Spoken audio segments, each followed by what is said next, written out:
Hi Mark, I'm Christy42, and today I'm going to read Rana Kaliouby, This App Knows How You Feel, from the look on your face, and I'm a junior in NCUE. Our emotions influence every aspect of our lives, from our health and how we learn, to how we do business and make decisions, big ones and small. Our emotions also influence how we connect with one another. We've evolved to live in a world like this, but instead we're living more and more of our lives like this. This is a text message from my daughter last night. In a world that's devoid of emotion. So I'm on a mission to change that. I want to bring emotions back into our digital experiences. I started on this path 15 years ago. I was a computer scientist in Egypt. And I had just gotten accepted to a PhD program at Cambridge University. So I did something quite unusual for a young newlywed Muslim Egyptian wife. With the support of my husband, who had to stay in Egypt, I packed my bags and I moved to England. At Cambridge, thousands of miles away from home, I realized I was spending more hours with my laptop than I did with any other human. Yet despite this intimacy, my laptop had absolutely no idea how I was feeling. It had no idea if I was happy, having a bad day, or stressed, confused, and so that got frustrating. Even worse, as I communicated online with my family back home, I felt that all my emotions disappeared in cyberspace. I was homesick, I was lonely, and on some days I was actually crying. But all I had to communicate these emotions was this: laughter. Today's technology has lots of IQ but no EQ, lots of cognitive intelligence but no emotional intelligence. So that got me thinking, what if our technology could sense our emotions? What if our devices could sense how we felt and reacted accordingly, just the way an emotionally intelligent friend would? Those questions led me and my team to create technologies that can read and respond to our emotions. And our starting point was the human face. So our face, so our human face happens to be one of the most powerful channels that we all use to communicate social and emotional states. Everything from enjoyment, surprise, empathy, and curiosity. In emotion science, we call each facial muscle movement an action unit. So for example, action unit 12, it's not a Hollywood blockbuster. It is actually a lip corner pull, which is the main component of a smile. Try it everybody. Let's get some smiles going on. Another example is action unit 4. It's the brow furrow. It's when you draw your eyebrows together and you create all these textures and wrinkles. We don't like them, but it's a strong indicator of a negative emotion. So we have about 45 of these action units, and they combine to express hundreds of emotions. Teaching a computer to read these facial emotions is hard because these action units, they can be fast, they are subtle, then they combine in many different ways. So take, for example, the smile and the smirk. They look somewhat similar, but they mean very different things. Laughter. So the smile is positive, a smirk is often negative. Sometimes a smirk can make you become famous, but seriously, it's important for a computer to be able to tell the difference between the two expressions. So how do we do that? We give our algorithms tens of thousands of examples of people we know to be smiling, from different ethnic ethnicities, ages, genders, and we do the same for smirks, and then using deep learning, the algorithm looks for all these textures and wrinkles and shape changes on our face, and basically learns that all smiles have common characteristics. All smirks have subtly different characteristics. And the next time it sees a new face, it essentially learns that this face has the same characteristics of a smile. And it says, aha, I recognize this. This is a smile expression. So the best way to demonstrate how this technology works is to try a live demo. So I need a volunteer, preferably somebody with a face. Laughter. Chloe is going to be our volunteer today. So over the past 5 years, we've moved from being a research project at MIT to a company, where my team has worked really hard to make this technology work, as we like to say, in the wild.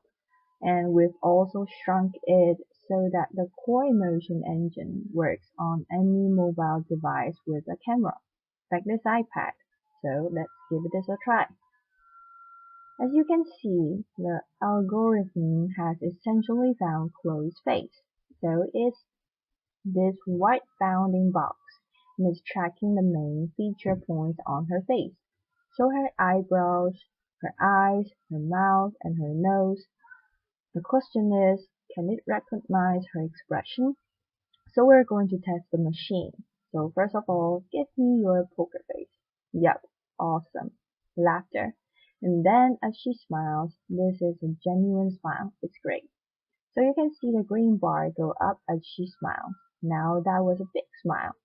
Can you try a subtle smile to see if the computer can recognize? It does recognize subtle smiles as well. We've worked really hard to make that happen. And then eyebrow raised, indicator of surprise, brow furrow, which is an indicator of confusion, frown, yes, perfect. So these are all different action units.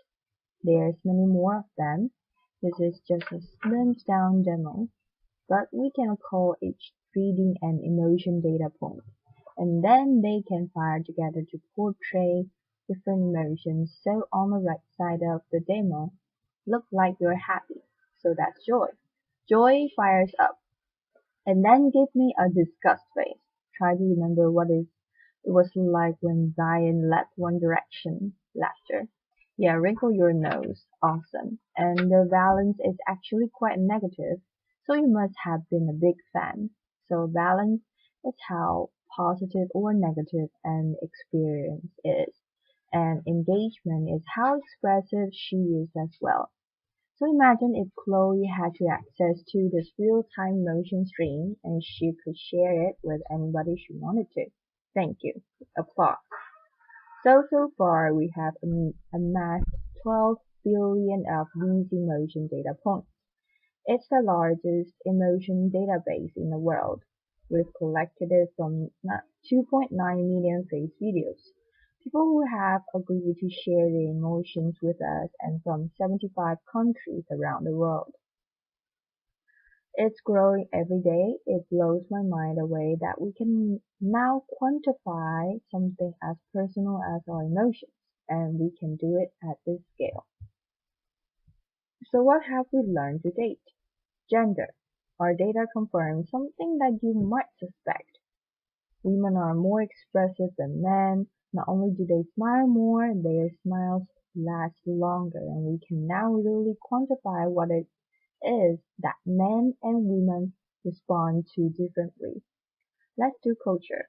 So in the United States, women are 40% more expressive than men, but curiously, we don't see any difference in the UK between men and women.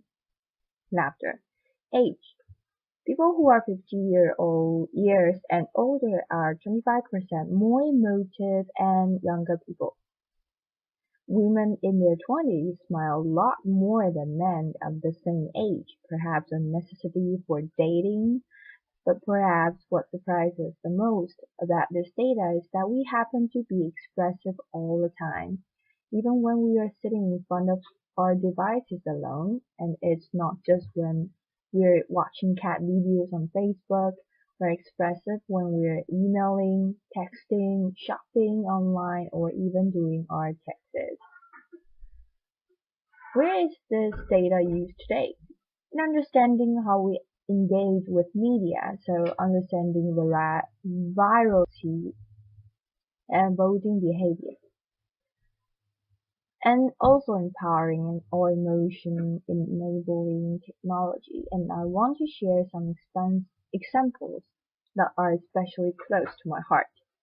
Emotion-enabled wearable glasses can help individuals who are visually impaired read the faces of others, and it can help individuals on the autism spectrum interpret emotion, something that they really struggle with.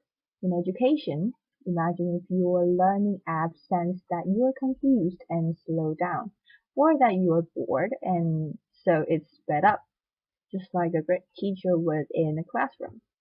What if your wristwatch tracked your mood or your car sensed that you're tired? Or perhaps your fridge knows that you're stressed, so it auto locks to prevent you from binge eating. Laughter. I would like that, yeah. What if when I was in Cambridge I had access to my real-time emotion stream and I could share that with my family back home in a very natural way, just like I would if we were all in the same room together. I think 5 years down the line, all our devices are going to have an emotion chip, and we won't remember what it was like when you couldn't just frown at our device and our device will say, you didn't like that, did you? Our biggest challenge is that there are so many applications of this technology.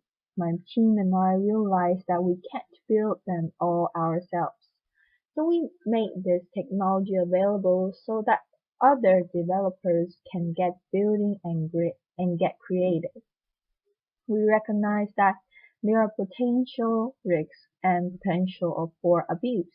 But personally, having spent many years doing this, I believe that the benefits to humanity from having emotionally intelligent technology far outweigh the potential for misuse. And I invite you all to be part of the conversation. The more people who know about this technology, the more we can all have a voice in how it's being used. So as more and more of our lives become digital, we are fighting a losing battle trying to curb our usage of devices in order to reclaim our emotions.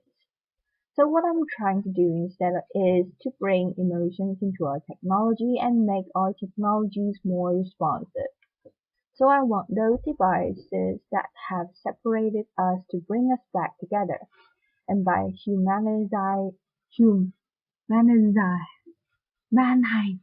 technology, we have this golden opportunity to reimagine how reimagine how we connect with machines and therefore how we as human beings connect with one another.